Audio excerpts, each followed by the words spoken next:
네, 6일 지방선거 이제 이틀 남았는데요. 오늘부터 YTN은 서울시청 앞 광장에 마련된 특별 스튜디오에서 선거 관련 소식 전해드리겠습니다. 여야 지도부 모두 승부처에서 선거운동에 집중하고 있는데요.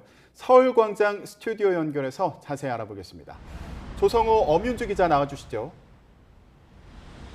네, 여기는 서울시청 앞 광장에 마련된 YTN 특별 스튜디오입니다.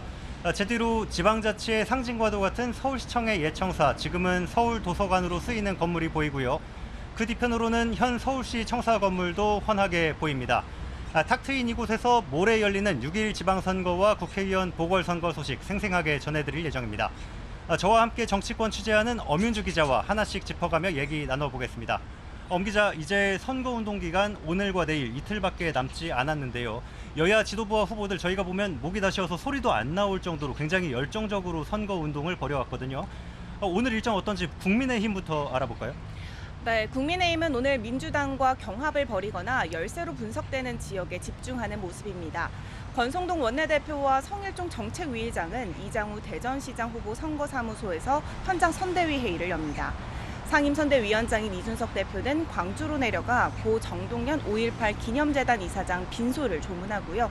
이후에는 대전과 세종을 거슬러 올라오면서 유세하고 오후에는 최대 격전지인 경기도에서 지원 유세를 합니다. 일단 호남은 민주당이 절대 강세를 보이는 지역인데 수도권의 호남 출신 유권자 마음을 달래고 동시에 충청권도 함께 공략하면서 격전지 한 곳이라도 더 승리하겠다는 포석으로 보입니다. 그런가 하면 민주당은 박지원 공동비대위원장이 지난 24일 대국민 사과 기자회견을 한 이후에 당 지도부가 내용을 겪는 모습이 좀 수면 위로 올라왔었는데 주말 사이에 조금 수면 아래로 다시 가라앉은 것 같습니다. 네, 지난 토요일 밤 비대위회의에서 지방선거 승리와 당의 혁신을 위해 더욱 매진하겠다면서 갈등은 일단 봉합된 모양새입니다. 더 젊은 민주당, 폭력적 팬덤과 결별한 민주당 등 박지원 위원장이 제안한 5대 쇄신안을 받아들이기로 한 것으로 전해졌는데요. 잠시 뒤인 오전 10시에 이재명 총괄선대위원장과 윤호중 박지원 공동비대위원장이 한자리에 모입니다. 이재명 위원장이 국회의원 보궐선거에 출마한 인천 계양구에서 투표해야 이깁니다를 주제로 합동 기자회견을 연대요. 특히 갈등 당사자였던 윤호중 박지원 위원장이 나란히 참석하면서 이 단합을 강조해 지지층 결집을 호소할 것으로 보입니다. 네, 지난 26일부터 여론조사 공표가 금지됐고요. 다시 말해서 지금 진행하는 여론조사는 저희가 알 수도 없고 그리고 이제 보도도 할 수 없는 그런 기간이라서 판세도 좀 궁금해지는데요. 엄민주 기자 현장에서 굉장히 열심히 취재해 왔는데 느끼는 그런 분위기, 현재 상황 어떻게 보고 있나요? 네, 우선 이 선거에 영향을 미치는 요소로 주로 인물과 구도, 이 분위기를 꼽습니다. 윤석열 대통령 지지율이 여러 조사에서 50% 이상 나오는 상황이라 정권 견제보다는 국정 안정이 힘받는 분위기고요. 당 지지율도 국민의힘이 상승세, 또 이런 부분에서 공표 금지 전 여론조사를 봤을 때 영남과 서울, 인천 등 9개 지역은 국민의힘이 우세, 호남과 제주 4곳은 민주당이 우세, 경기와 대전, 세종, 충남 4곳은 아직 결과를 예측하기는 어려운 상황으로 보입니다. 네, 우세 지역이라고 해도 아직 좀 선거 기간이 남아 있고 경합 지역도 결과를 좀 지켜봐야 될 텐데요. 먼저 사전 투표는 마무리가 됐습니다. 사전 투표율을 보면은 역대 지방 선거 가운데 가장 높은 20.62%였고요. 지난 대선 때 36.93%보다는 좀 많이 낮은 그런 수치인데요. 여기에 대해서 각 당이 어떻게 분석하고 있는지도 궁금하고 그리고 앞으로 각 당 전략도 한번 어떻게 되는지 알아볼까요? 네, 과거 사전 투표율이 높으면 진보 진영에 유리하다 이런 말이 있었는데 이미 이 공식은 지난 대선에서 깨졌습니다.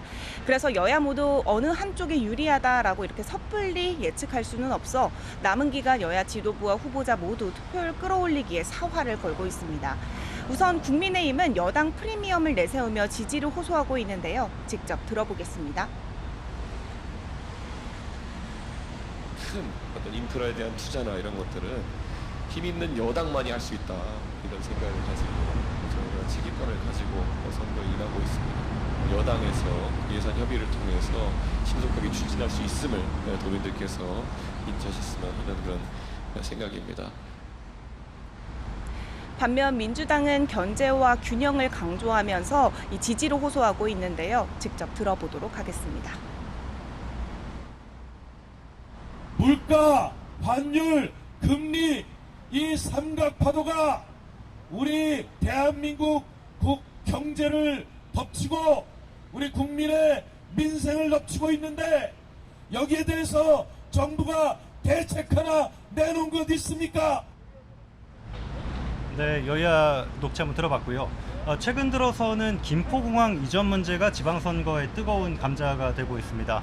인천 계양을 보궐선거에 나선 민주당 이재명 후보와 송영길 서울시장 후보가 언급을 했고, 그리고 국민의힘 이준석 대표가 강하게 반박하고 나서면서 이런 좀 논란이 촉발됐는데요. 선거의 변수가 될 수 있겠죠. 네, 이재명, 송영길 후보가 김포공항을 인천국제공항으로 통합해 이전하고 수도권 서부를 개발하겠다고 내놓은 공약인데요. 민주당 내부에서도 오용훈 제주지사 후보가 반발하고 윤호중 비대위원장도 지지해주는 지역 의견을 듣겠다라고 하는 등 한 목소리를 내지는 못하고 있습니다. 여권도 이 틈을 파고들어 지방선거 이슈로 밀어올리고 있는데 오늘 오세훈 서울시장 후보, 김은혜 경기지사 후보, 허양진 제주지사 후보는 김포공항으로 집결해 이전 저지를 위한 공동 기자회견을 열며 총공세에 나설 계획입니다. 또 남은 변수라면 어제 우여곡절 끝에 국회 문턱을 넘어선 코로나19 관련 2차 추경 예산입니다.